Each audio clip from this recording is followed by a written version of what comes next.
Chapter 9. That same night, Rosa and I said our goodbyes in the corridor outside her flat. "I'm not going to tell you where I'm hiding, Daniel," she said. "That way, if you are caught, there's no chance of you giving me away. But don't worry, it's very safe. I wish you could come with me and hide there, but there isn't room for both you and Friedrich. Our whole family is going to hide," she added.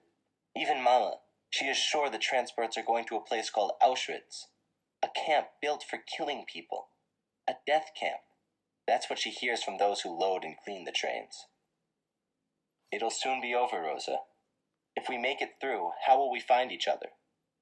"We'll meet each other here, Daniel, in Lodz.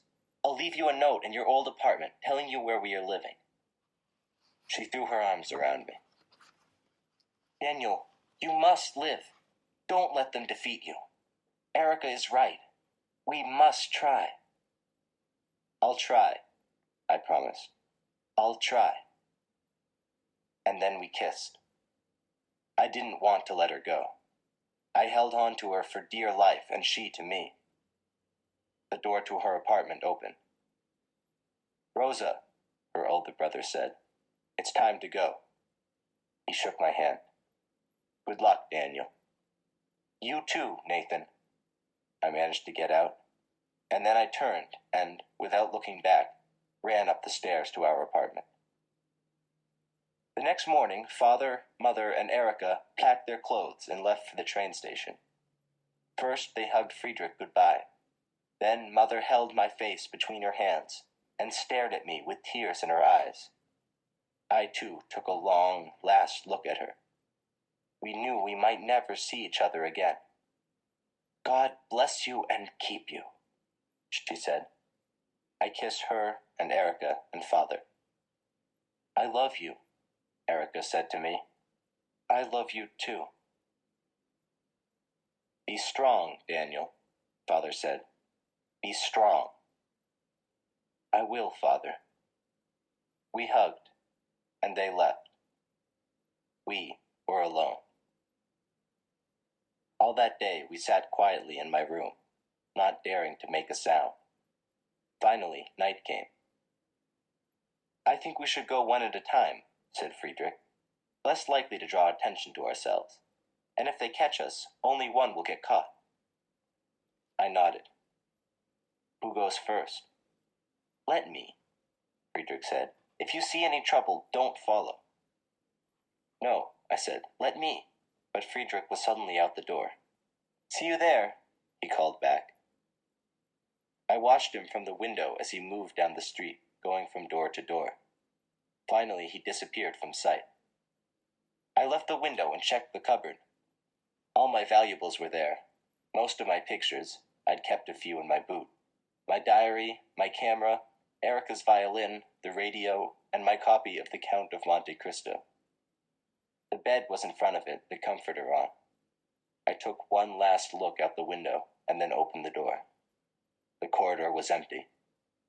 I crept down the stairs and paused before opening the door to the street.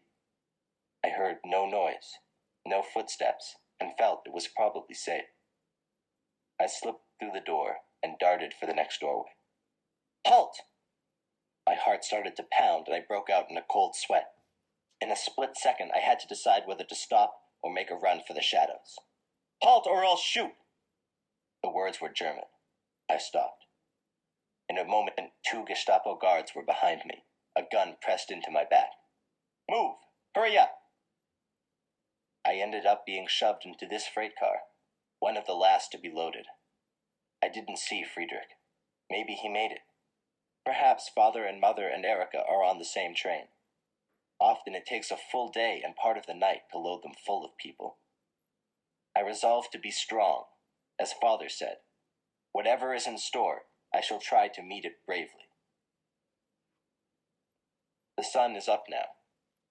I tucked the pictures back into my boot where I'd kept them, just in case I was captured. Erica was right. There was so much that was good in those pictures. I must try to concentrate on that, not on the overwhelming evil of the Nazis. They will not defeat me if I can help it. Not if I can help it. The train slows down, and finally comes to a jarring stop. The doors are thrown open, and we are ordered out. Prisoners dressed in striped pajamas help us out of the car. Many in the car are dead. I look around, desperately trying to catch a glimpse of my family. People from other cars aren't treated as politely. Out! Out! German guards scream. There are many guards with machine guns and dogs. There is panic everywhere as people scream and call to family members. We are pushed toward an enclosure, where we are told to leave all our belongings. I put down my rucksack, but I leave the pictures in my boot. I think of the rest of the pictures hidden in the cupboard, along with my diary.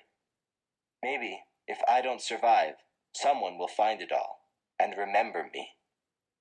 We are hurried out of the enclosure and marched back along the railroad tracks. We reach a huge open field. Barracks are on either side of the field, and to our left there are chimneys. Smoke pours out of the chimneys, and the glow hovers over the camp.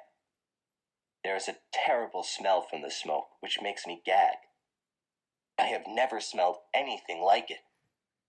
The field is full of people who must have arrived from all over Europe, many with the Star of David sewn to their coats or jackets. Desperately, I look for my family, and then I see them. They are a few hundred yards ahead of me. Mother! Father! Erica! But they can't hear me, because suddenly a selection has begun. Dogs bark, soldiers scream, the men are beaten about the head and back. Lines are being formed. Women on the right, men on the left, all in single file. Then the SS officers go through the women's line and separate some of the healthier-looking women from the children and old women. The children scream and cry. The mothers try to run after them. Some are beaten. One is shot. Both lines are marched off. I push my way through the crowd of men until I am behind Father. Father! He turns. His face shows only disappointment. They caught you, he says, tears coming to his eyes. It's all right, Father. We'll go through this together, I say. Together we'll be stronger. He hugs me close. And then our selection begins. A German stands at the front of the line and points with his thumb to the right or to the left. One side will live, one will die. That much I know. Stop your cheeks, Father, I order. Bite your lips. He does so. Stand up straight.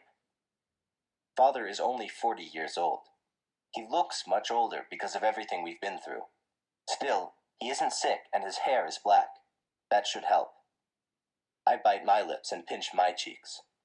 The line moves slowly. I can see that those being sent to the right are old and sick-looking. It is my father's turn. He is sent to the left. And then it is my turn.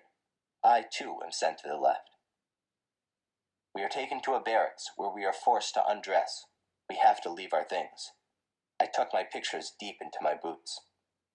Then we are hustled into a long room that has 2 benches running down the center, and prisoners with razors standing along the benches. The guards are constantly screaming at us and pushing us, so we don't have time to think or react. Our heads are shaved, and then our entire bodies. The barbers cut us as they shave us. Then the guards push us into another room, where prisoners pour disinfectant over us. I can't help but scream. It is terribly painful because I am bleeding from the cuts the barbers gave me. I shut my eyes and put my hands over them, so none of the disinfectant gets into my eyes. Everyone is screaming. We're rushed into another room, where striped uniforms and wooden clogs are thrown at us. And then we are beaten and pushed outside and into another building. We dress as we run. I can't find Father. I know he must be here, but I can't find him. And I realize that I will never see my pictures again. God, how I hate them for taking everything away from me. Finally, we are pushed into a large barracks where there are 3 tiers of bunks. Father! Father! I cry.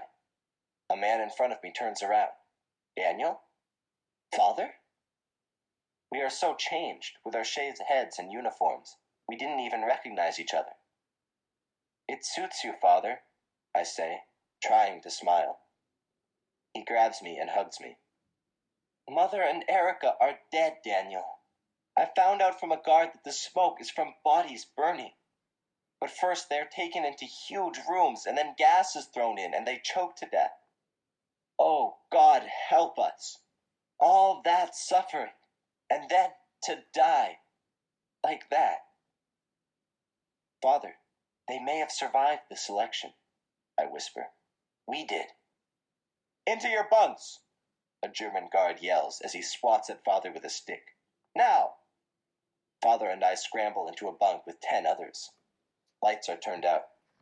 The only sounds are the moans and sighs of men and boys like us, who have just lost everything.